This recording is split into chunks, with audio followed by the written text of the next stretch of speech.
Assalamualaikum warahmatullahi wabarakatuh. Yang terhormat Dr. Ribat SMSI dan teman-teman semua, izinkan kami dari kelompok 3 akan mempresentasikan chapter 14 yaitu Developing Leadership Skill atau pengembangan keterampilan kepemimpinan.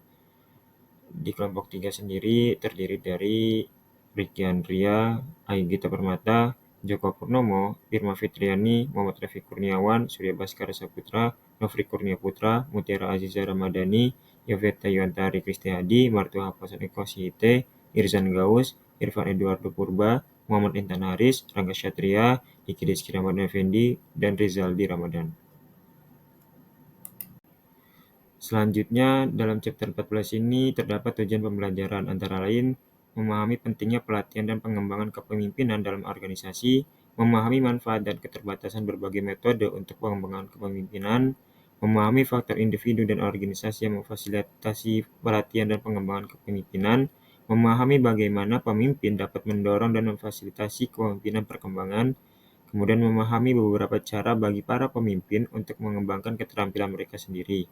Dan yang terakhir, memahami mengapa pengembangan pemimpin harus konsisten dengan perencanaan strategis. Perkenalan dalam bab ini, menurut survei global menunjukkan bahwa 86% pemimpin sumber daya manusia dan bisnis menganggap pengembangan kepemimpinan sebagai prioritas yang penting. Meningkatnya tantangan eksternal menuntut pemimpin abad ke-21 untuk memiliki keterampilan kepemimpinan yang lebih tinggi dan kompetensi baru, mendorong organisasi untuk berinvestasi besar dalam pengembangan kepemimpinan.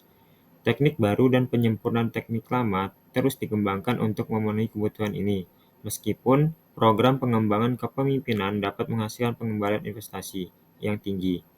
Efektivitas bergantung pada implementasi yang baik, atribut individu, serta dukungan organisasi seperti pelatihan formal, pengembangan berbasis tugas, dan inisiatif pengembangan diri. Faktor-faktor seperti kesiapan pemimpin, dukungan atasan, sistem penghargaan, dan budaya pembelajaran berkelanjutan sangat mempengaruhi keberhasilan program ini. Baik, selanjutnya saya akan menjelaskan mengenai program pelatihan kepemimpinan di mana di dalam program pelatihan kepemimpinan terdapat suatu program pelatihan formal yang merupakan metode umum yang digunakan di dalam organisasi untuk meningkatkan kepemimpinan. Dan mayoritas program kepemimpinan atau program pelatihan itu memiliki karakteristik yang pertama, yaitu dirancang untuk mengembangkan keterampilan generik dari suatu manajemen. Yang kedua, fokus pada manajer level menengah dan juga level bawah. Yang ketiga, menekankan keterampilan untuk posisi saat ini. Di mana di dalam pelatihan kepemimpinan ini terdapat pergeseran. Yang sebelumnya itu hanya manajer cepat yang dipilih, dan yang kedua itu pelatihan diberikan sekali atau 2 kali sepanjang karir. Tetapi terdapat kecenderungan baru, yaitu kesempatan pelatihan terbuka bagi semua manajer dan juga pelatihan itu disesuaikan dengan tahap karir seorang individu. Di mana intinya organisasi saat ini mengembangkan pendekatan pelatihan kepemimpinan yang lebih inklusif dan juga berkelanjutan, dan tidak lagi terbatas di dalam sekelompok kecil manajer berbakat saja. Selanjutnya, bentuk program pelatihan kepemimpinan di mana program pelatihan kepemimpinan ini terdapat beberapa variasi. Yang pertama itu ada dari rentang waktu. Dari rentang waktu sendiri itu ada workshop singkat, mulai dari beberapa jam atau ada program yang setahun lebih. Yang kedua itu mencakup keterampilan terbatas, atau keterampilan komprehensif. Nah, selanjutnya untuk sumber program pelatihan itu yang pertama, ada konsultan eksternal, di mana workshop singkat terbuka untuk manajer lintas organisasi, di mana konsultan eksternal ini juga merupakan program pelatihan khusus sesuai dengan kebutuhan organisasi. Yang kedua ada perguruan tinggi, di mana di dalam perguruan tinggi itu ada program pengembangan manajemen yang bisa diikuti secara paruh waktu. Dan yang ketiga itu ada inisiatif dari organisasi, di mana kompensasi biaya workshop eksternal dan juga terdapat pusat pelatihan.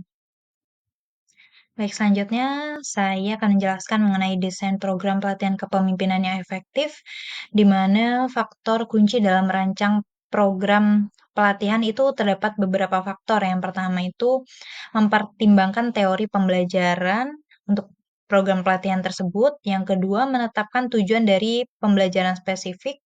Yang ketiga, dapat memahami karakteristik peserta pelatihan. Dan yang keempat, memperhatikan pertimbangan praktis seperti waktu dan juga biaya. Di mana untuk prinsip utama dalam mendesain program itu yang perlu diperhatikan yaitu keberhasilan pelatihan di mana sangat tergantung pada kualitas desain. Dan yang kedua itu harus konsisten dengan temuan penelitian mengenai proses pembelajarannya dan juga teknik pelatihan. Dan yang ketiga itu efektivitas dari transfer dari pengetahuan itu sendiri. Nah, untuk desain program pelatihan kepemimpinan yang efektif, berikut terdapat tabel di mana di sini dijelaskan untuk fitur yang diinginkan untuk suatu program pelatihan. Yang pertama itu tujuan pembelajaran khusus. Yang kedua, konten berdasarkan analisis kebutuhan. Yang ketiga, konten yang jelas dan bermakna. Yang keempat, urutan konten yang sesuai. Selanjutnya ada campuran metode pelatihan yang tepat. Dan juga ada juga kesempatan untuk praktek praktek aktif, selanjutnya ada umpan balik, yang relevan dan juga tepat waktu. Selanjutnya membangun rasa percaya diri peserta pelatihan. Selanjutnya berbagi berbagai metode pengiriman dan juga terdapat beberapa sesi. Selanjutnya di dalam desain program itu harus menetapkan tujuan pembelajaran, di mana tujuan pembelajaran ini harus ditetapkan dengan jelas di awal program. Dan yang kedua, dapat menjelaskan materi yang akan dipelajari dan alasan pentingnya dari pelatihan itu sendiri. Dan yang ketiga itu membangun pemahaman berdasarkan dari pengetahuan-pengetahuan yang sebelumnya. Selanjutnya untuk desain program juga perlu memperhatikan struktur konten pelatihan di mana materi itu harus disusun secara sistematis dan dimulai dari konsep yang sederhana menuju konsep yang kompleks. Materi yang kompleks kemudian dipecah-pecah menjadi modul-modul yang mudah dipahami oleh peserta pelatihan. Selanjutnya, yang ketiga ada metode pelatihan di mana terdapat beberapa metode pelatihan yang dapat digunakan untuk pelatihan kepemimpinan. Ada ceramah dan diskusi, ada role playing, ada permodelan perilaku, analisis studi kasus, dan juga ada simulasi.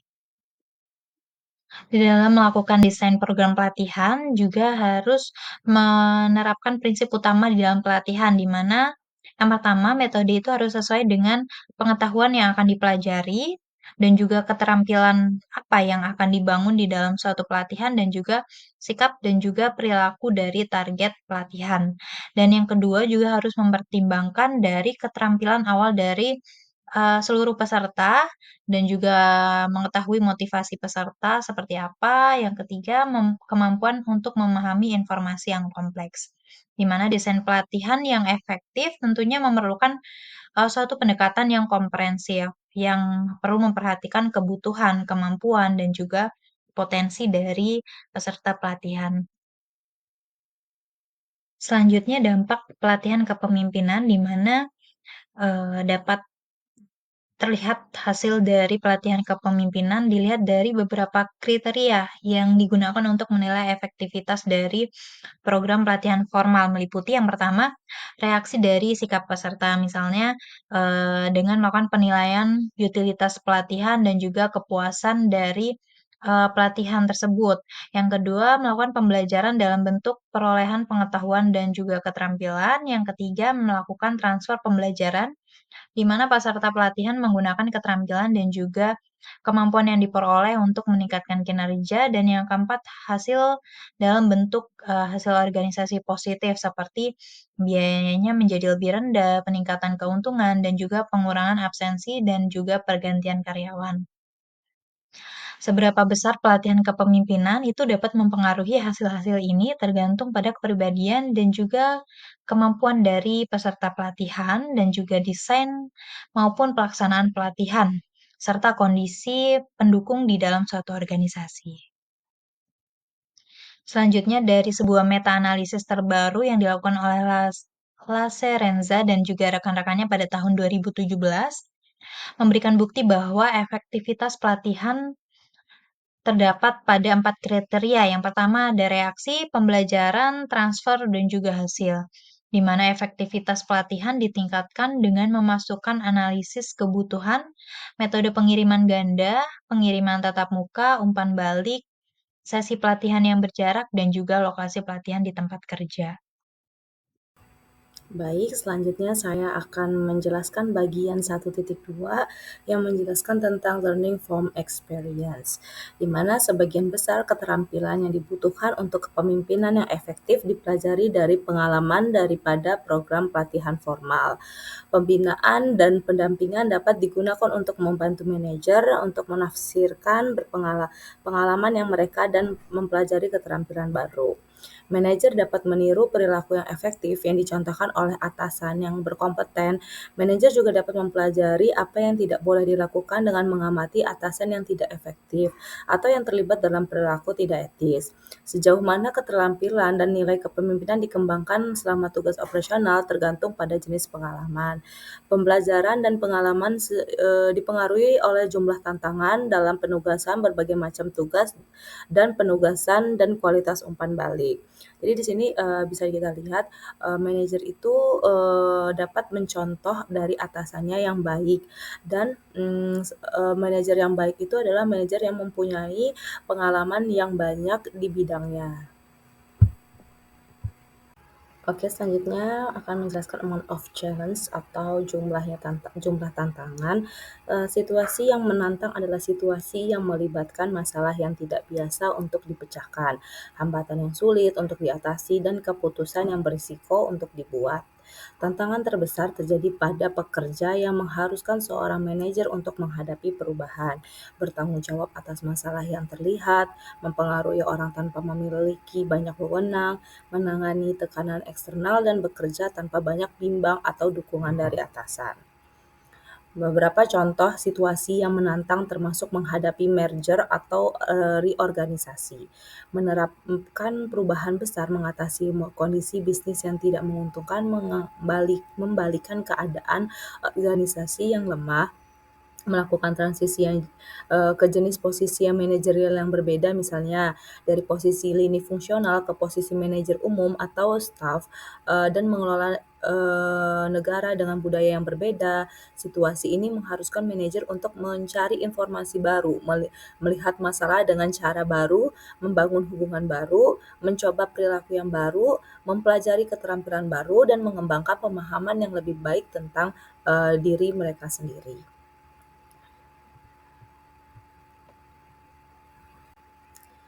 Manajer yang mengalami kesulitan dan kegagalan di awal karir itu mereka lebih mungkin dapat berkembang dan maju ke tingkat yang lebih tinggi daripada manajer yang hanya mengalami serangkaian keberhasilan awal. Mengalami kegagalan mungkin tidak menghasilkan pembelajaran dan perubahan yang bermanfaat, kecuali seorang menerima jumlah tanggung jawab untuk itu, mengakui keterbatasan pribadi, dan menemukan cara untuk mengatasinya. Ketika jumlah stres dan tantangan berlebihan, dukungan dan pembinaan mungkin diperlukan untuk mencegah orang menyerah dan menarik diri dari situasi tersebut sebelum perkembangan terjadi. Oke, slide selanjutnya menjelaskan tentang variety of test or assessment atau berbagai tugas atau penugasan. Beberapa cara untuk menyediakan berbagai tantangan pekerja ya. Jadi untuk membuat tantangan pekerja untuk biar next level gitu ya, harus ada beberapa step gitu seperti membuat penugasan dan pengembangan khusus. Yang kedua, merotasi manajer di antara posisi di berbagai subunit fungsional organisasi. Yang ketiga, memberikan penugasan di posisi lini dan staff. Dan yang keempat, membuat penugasan asing dan domestik, atau bisa kita bilang itu adalah penugasan untuk dinas luar gitu. Jadi beberapa cara untuk menyediakan berbagai tantangan juga dapat dirancang menjadi simulasi.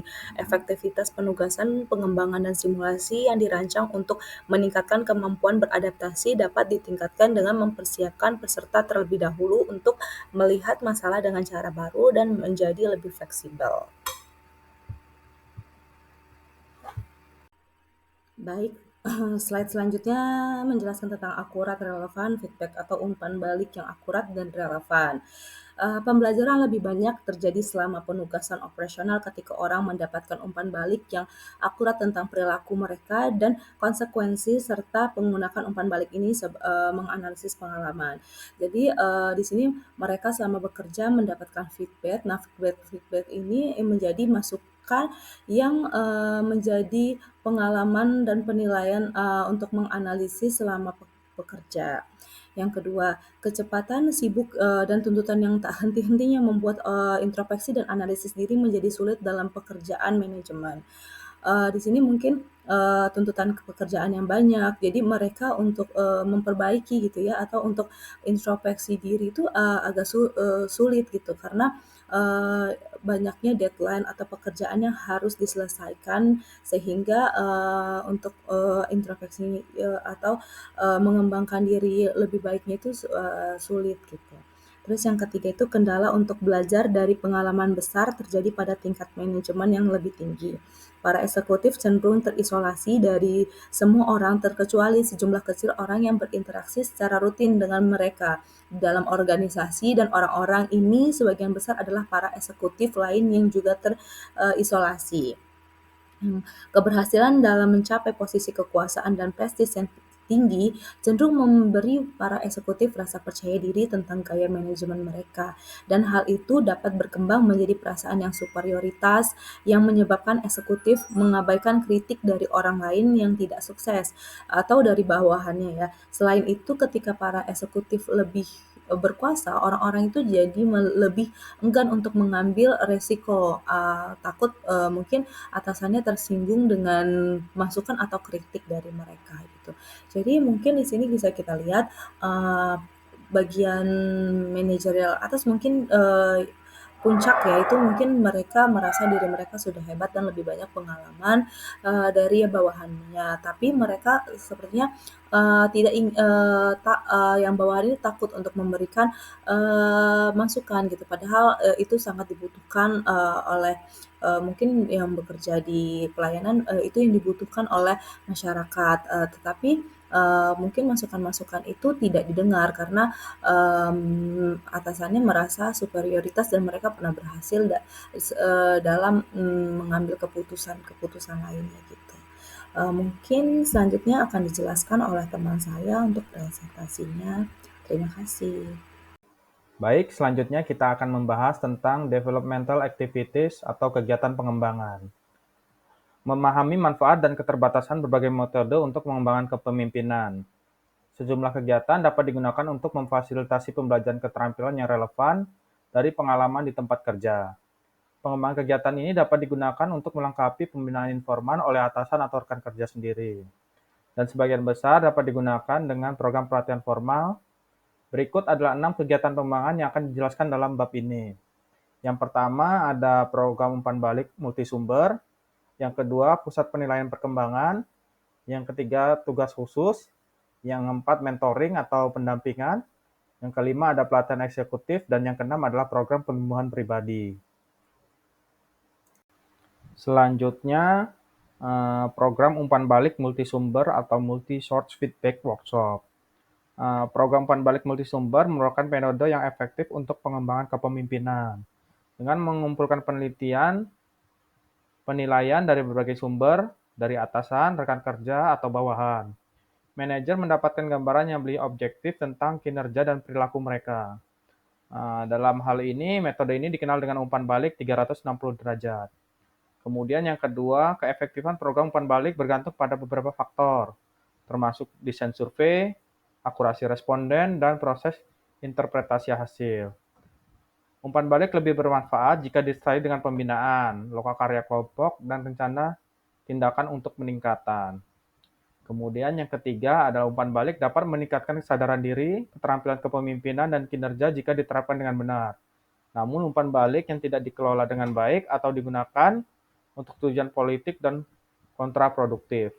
Kemudian yang keempat adalah program yang efektif memerlukan tindak lanjut seperti pertemuan dengan fasilitator, pelatihan eksekutif, dan perencanaan pengembangan berkelanjutan.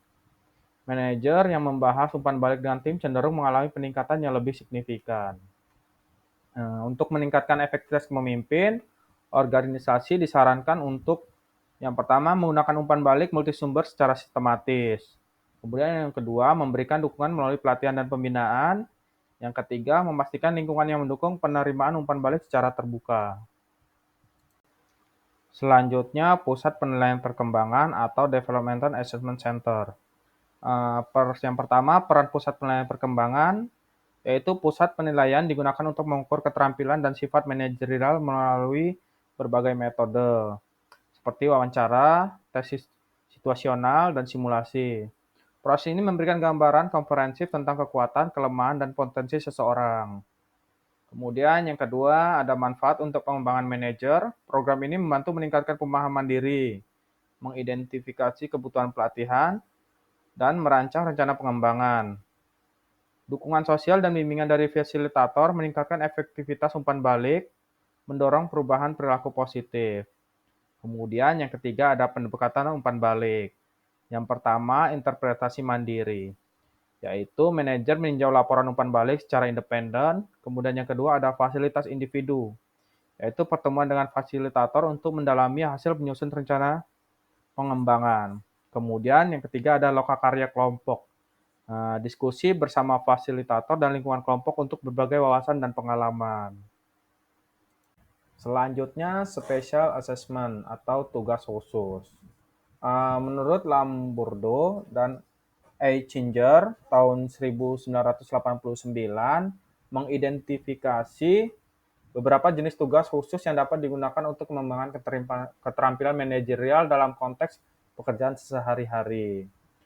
Di sini ada beberapa contoh tugas pengembangan. Yang pertama ada pengelola proyek baru atau operasi startup. Memimpin inisiatif baru yang memerlukan keterampilan manajerial untuk membangun dan mengelola proyek atau tim baru. Kemudian yang kedua ada perwakilan dalam tim lintas fungsi. Bekerja di tim yang melibatkan berbagai departemen atau unit untuk mencapai tujuan organisasi bersama. Kemudian yang ketiga ada memimpin gugus tugas untuk perubahan besar. Mengambil peran dalam merencanakan dan memimpin perubahan besar atau mentransformasi dalam organisasi yang seringkali melibatkan tantangan strategis. Kemudian yang keempat ada pengembangan dan melaksanakan program pelatihan.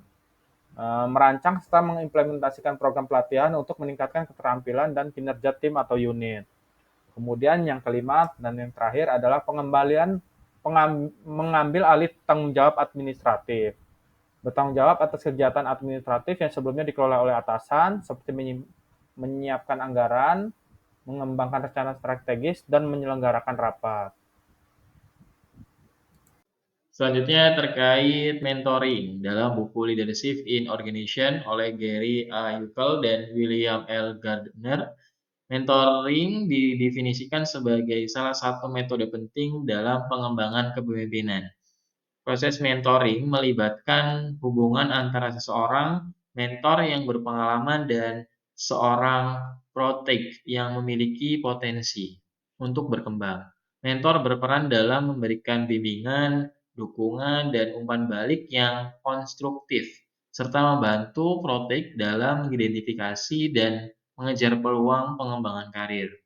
Melalui pengalaman langsung dan tugas-tugas yang menantang, protek dapat belajar tentang dinamika organisasi, meningkatkan keterampilan kepemimpinan, dan membangun jaringan sosial yang bermanfaat.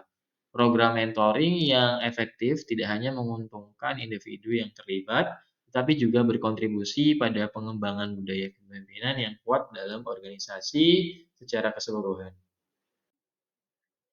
Yang kelima, eksekutif coaching. Eksekutif coaching diuraikan sebagai metode pengembangan kepemimpinan yang sangat efektif, terutama bagi eksekutif dan manajemen tingkat tinggi. Proses ini melibatkan hubungan satu-satu antara seorang eksekutif dan seorang pelatih yang berpengalaman, yang bertujuan untuk meningkatkan keterampilan kepemimpinan dan kinerja individu.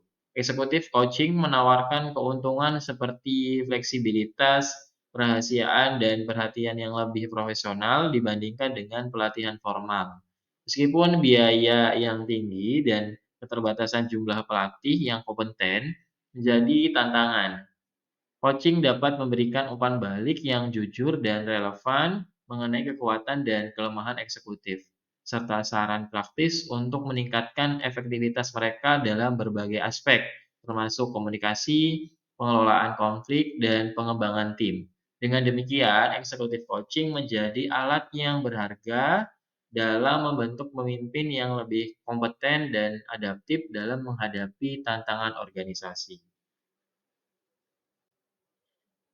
Yang keenam, personal growth program, program pertumbuhan pribadi atau personal growth program, dijelaskan sebagai inisiatif yang dirancang untuk meningkatkan kesadaran diri dan mengatasi hambatan psikologis yang menghalangi perkembangan kompetensi kepemimpinan.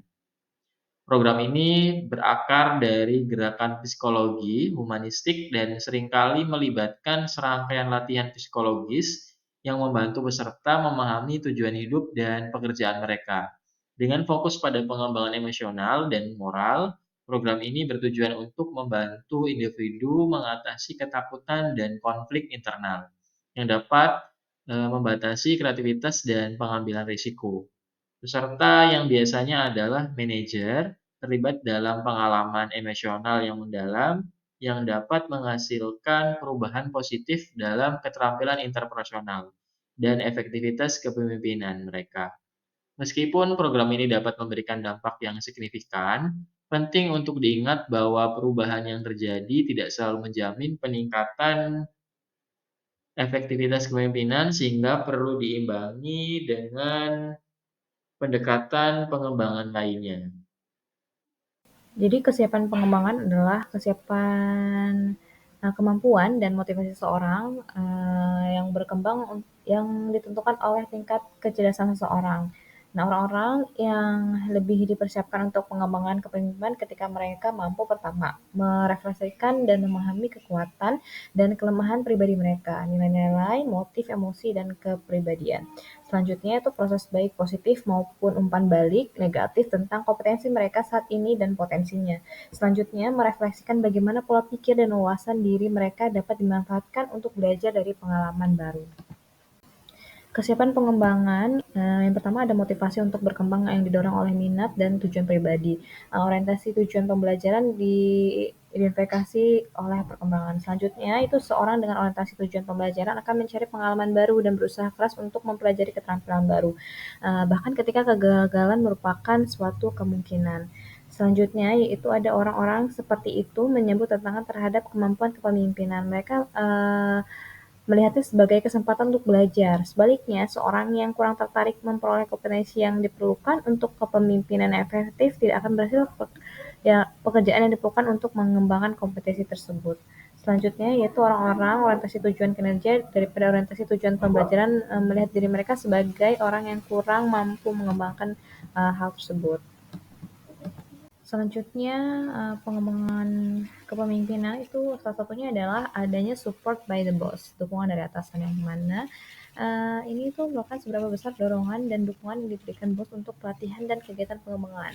Merupakan salah satu faktor penentu keberhasilan seseorang untuk memotivasi dirinya belajar dan menerapkan keterampilan kepemimpinan. Bisa dilihat juga di tabel 14.3 cara mendukung pelatihan kepemimpinan ke bawahan. Kayak sebelum pemimpinan tuh sebelum pelatihan seperti apa dan sudah pelatihan seperti apa bisa dilihat pada tabel 14.3. Selanjutnya itu ada learning climate, yang mana learning climate itu adalah iklim dan budaya organisasi yang mendukung para manajer untuk menerapkan keterampilan yang telah mereka pelajari dalam pelatihan dan pengembangan pengalaman. Salah satu caranya itu pertama ada melakukan penugasan pekerjaan yang memungkinkan orang untuk mengejar tujuan mereka, minat dan mempelajari keterampilan baru.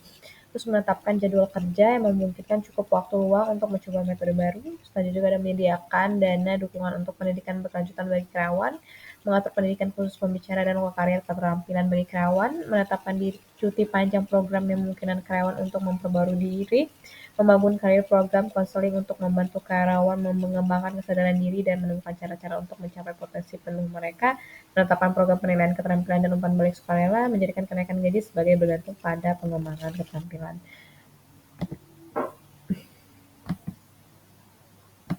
Selanjutnya itu ada memfasilitasi pengembangan kepemimpinan, yang mana efektivitas kegiatan pengembangan kepemimpinan bagi seorang individu tergantung pada kualitas pemimpin dan kualitas pengikutnya dalam organisasi. Nah, proses memberikan dukungan, sumber daya, dan kesempatan bagi individu untuk mengembangkan keterampilan dan kualitas yang diperlukan untuk memimpin dengan efektif. Selanjutnya membahas terkait definisi pengembangan kepemimpinan, di mana dalam pengembangan kepemimpinan adalah suatu proses strategis untuk meningkatkan kemampuan individu dalam memimpin. Kepemimpinan yang efektif tidak hanya memerlukan keterampilan teknis, tetapi juga keterampilan interpersonal dan kesadaran diri. Dalam organisasi modern, pengembangan kepemimpinan sering dikaitkan dengan pertumbuhan karir karyawan dan keberhasilan jangka panjang perusahaan. Pengembangan kepemimpinan tidak hanya tentang meningkatkan keterampilan teknis, tetapi juga mengajarkan pemimpin bagaimana menginspirasi tim mereka, membuat keputusan strategis, dan menghadapi tantangan. Hal ini juga merupakan suatu kombinasi antara pembelajaran formal seperti pelatihan dan pembelajaran informal dari pengalaman kerja sehari-hari. Contohnya, seorang manajer baru di perusahaan retail besar mengikuti program pelatihan kepemimpinan selama 3 bulan untuk memahami cara membangun hubungan dengan tim, mengelola konflik, dan mencapai target perusahaan. Selanjutnya, faktor pendukung pengembangan kepemimpinan, di mana dalam faktor ini organisasi yang mendukung pengembangan kepemimpinan menciptakan iklim pembelajaran yang mendorong individu untuk terus meningkatkan keterampilan pemimpin organisasi, sehingga pemimpin organisasi itu sendiri yang memainkan peran kunci dengan memberikan umpan balik yang jujur dan peluang untuk bertanggung jawab dalam proyek-proyek penting. Contohnya, di sebuah perusahaan manufaktur, seorang supervisor memberikan kesempatan kepada bawahannya untuk memimpin proyek peningkatan kualitas produk sambil memberikan arahan dan evaluasi untuk membangun kepercayaan diri bawahannya.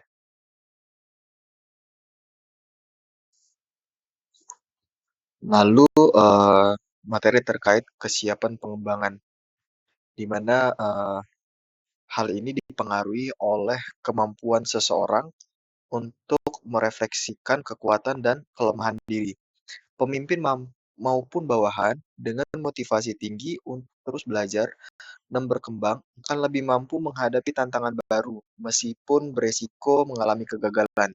Contohnya, seorang staf di perusahaan konsultasi yang memiliki minat besar dalam mengembangkan keterampilan kepemimpinan mengambil inisiatif untuk mengikuti kursus online tentang manajemen konflik, meskipun itu membutuhkan waktu tambahan di luar pekerjaan. Selain kesiapan, ada pun juga strategi pengembangan kepemimpinan, di mana strategi pengembangan kepemimpinan ini melibatkan penugasan pekerjaan yang menantang, adanya bimbingan dari mentor, dan pelatihan khusus. Sehingga tugas-tugas yang menuntutnya seringkali memberikan individu ataupun bawahan ini agar mendapatkan pengalaman praktis yang tidak bisa didapatkan dari pelatihan saja. Contohnya, di perusahaan startup, seorang karyawan junior diberi tanggung jawab untuk memimpin peluncuran produk baru.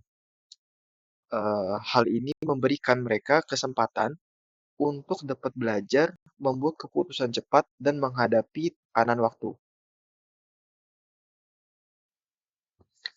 Untuk menginterpretasikan pengembangan, perlu adanya perencanaan yang strategis, di mana pengembangan kepemimpinan individu harus disesuaikan dengan visi strategis perusahaan.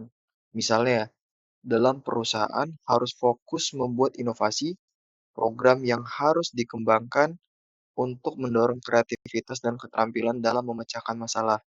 Contohnya, perusahaan teknologi seperti Apple mengintegrasikan pelatihan kepemimpinan dengan strategi inovasi yang bertujuan memberikan pelatihan tentang bagaimana memimpin proyek desain produk yang inovatif agar meningkatkan penjualan yang spektakuler.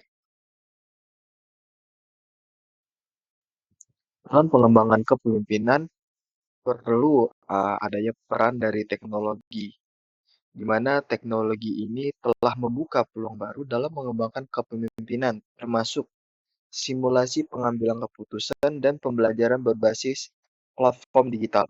Dalam sistem teknologi terbaru, memungkinkan pemimpin untuk dapat mempelajari skenario nyata tanpa risiko secara langsung. Contohnya, sebuah bank menggunakan simulasi komputer untuk melatih manajernya dalam menghadapi situasi krisis seperti kebangkrutan nasabah utama, sehingga perlu adanya pengambilan keputusan cepat melalui lingkungan secara virtual yang memungkinkan komunikasi dengan nasabah yang sangat aman.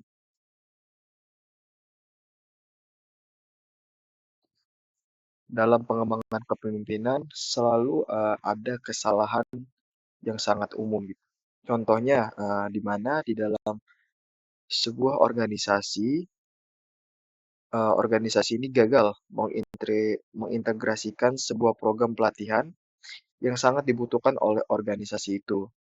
Sehingga pelatihan yang sangat diharapkan oleh organisasi tidak dapat diterapkan untuk merealisasikan peran dan tanggung jawab pemimpin organisasi itu sendiri, yang bertujuan untuk pengembangan sistem di dalam organisasi itu agar dapat lebih optimal dan memajukan sistem dan kekuatan dari organisasi itu sendiri.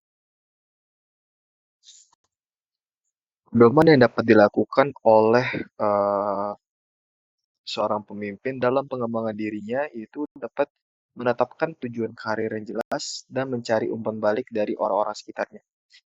Refleksi atas kesalahan dan keberhasilan pemimpin merupakan hal yang dapat membantu untuk membangun keterampilan dan kinerja dari pemimpin yang agar lebih baik. Contohnya, seorang manajer pemasaran yang bercita-cita menjadi direktur perusahaan menghadiri lokakarya pengembangan diri dan melakukan kerjasama dengan mentor untuk pengembangan strategi komunikasi dan keterampilan dalam organisasi.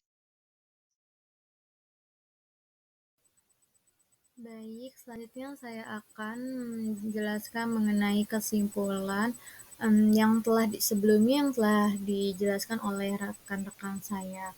Nah, di dalam keterampilan kepemimpinan itu biasanya kita dapat mengembangkannya melalui berbagai cara, termasuk jalur formal program pelatihan, kegiatan pengembangan, dan pengembangan diri dari suatu kegiatan. Nah, secara umum itu perkembangan lebih banyak terjadi pada seorang manajer yang telah mengalami suatu tantangan dan manajer tersebut memerlukan adaptasi mengenai situasi baru yang dapat memberikan kesempatan manajer tersebut untuk belajar menganalisis berbagai masalah yang berbeda dan kesulitan yang berbeda. Teknik pengembangan dengan potensi untuk meningkatkan pembelajaran dari pengalaman termasuk suatu lokakarya, umpan balik multisumber, pengembangan pusat penilaian, tugas khusus, pendampingan, pertumbuhan pribadi program, serta pelatihan yang eksekutif. Pelatihan dan pengembangan lebih efektif jika keduanya itu saling konsisten dan didukung oleh suatu alasan yang kuat mengenai budaya pembelajaran dan terintegrasi dengan kegiatan sumber daya manusia. Misalkan konseling karir, keputusan kepegawaian, penilaian kerja, dan perencanaan suksesi. Pengembangan kepemimpinan juga harus mencakup berbagai proses kepemimpinan yang relevan bagi suatu tim maupun organisasi, dan proses tersebut itu harus konsisten dengan tujuan dari strategi organisasi tersebut. Selanjutnya mengenai study case Federal Industry. Menurut Patrick Peterson, Wakil Presiden Sumber Daya Manusia di Federal Industry, yang ditugaskan oleh CEO untuk mengevaluasi program pengembangan kepemimpinan di 3 anak perusahaan utama dan dapat memberikan rekomendasi untuk adanya suatu perbaikan. Laporan dari masing-masing direktur personalia menunjukkan pendekatan yang berbeda. Perusahaan teknik yang diwakili oleh Peter Proskin itu hanya menyediakan pelatihan teknis internal, sementara pelatihan manajemen hanya dilakukan oleh eksternal, seperti seminar dan program MBA dengan subsidi sebagai biaya.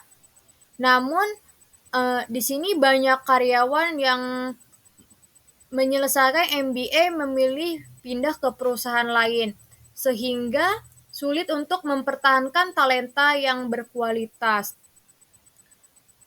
Perusahaan produk konsumen yang diwakili oleh Alice Alston itu hanya memiliki program mentoring untuk manajemen yang memiliki potensi tinggi dengan tugas pengembangan yang khusus, tetapi karyawan itu tidak dapat mengikuti program tersebut dan karyawan juga merasa kurang mendapatkan kesempatan. Sementara itu, perusahaan elektronik yang diwakili oleh Harwick fokus pada manajer yang telah menunjukkan adanya potensi eksekutif dengan seminar bulanan bersama eksekutif senior dan lokakarya eksternal. Meskipun program ini efektif, persaingan politik antara eksekutif untuk memasukkan anak didik mereka menjadi tantangan. Di sini Patrick perlu merumuskan pendekatan yang lebih seragam untuk meningkatkan efektivitas pengembangan dari kepemimpinan di federal industri. Baik, selanjutnya mengenai case di Riverbank. Nah, Riverbank itu adalah suatu bank regional di daerah timur laut Amerika Serikat yang melaksanakan suatu program intervensi untuk meningkatkan keterampilan dari pengaruh manajer tingkat menengah melalui adanya laporan umpan balik dari lokakarya suatu pelatihan.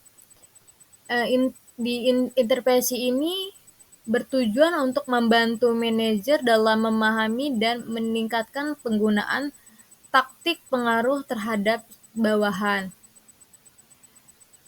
rekan kerja, serta atasan. Manajer juga dibagi menjadi 3, yaitu yang pertama ada lokakarya, pelatihan, laporan umpan balik, dan kelompok kontrol. Sebagai perbandingan tambahan, digunakan juga data dari manajer di bank lain dengan kondisi yang serupa dengan bank sebelumnya.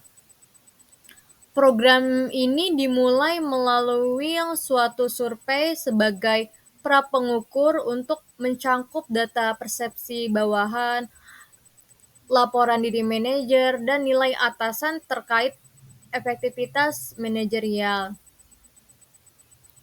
Data dari bawahan itu dikumpulkan secara anonim menggunakan suatu kuesioner yang mengukur suatu frekuensi penggunaan taktik dari pengaruh oleh manajerial di dalam beberapa bulan terakhir ini.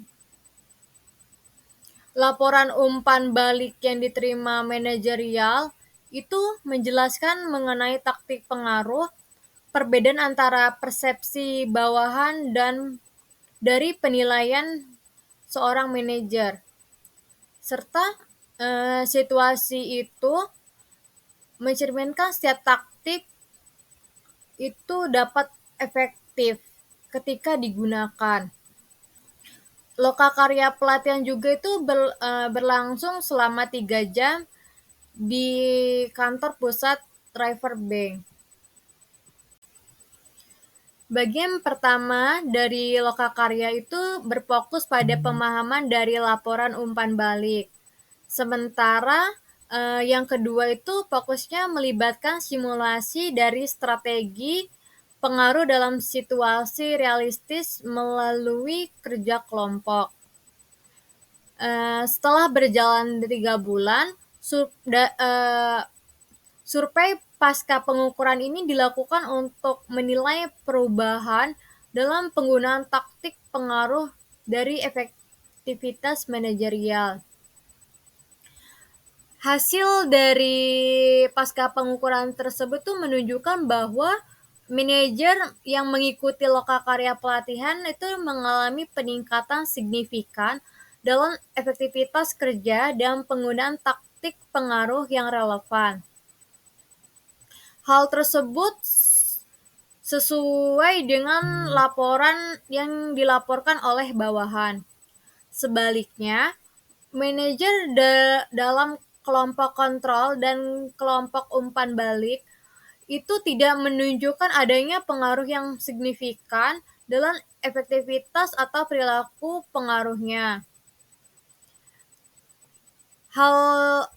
Hasil ini membuktikan bahwa lokakarya pelatihan lebih efektif dibandingkan hanya memberikan laporan umpan balik kepada manajer.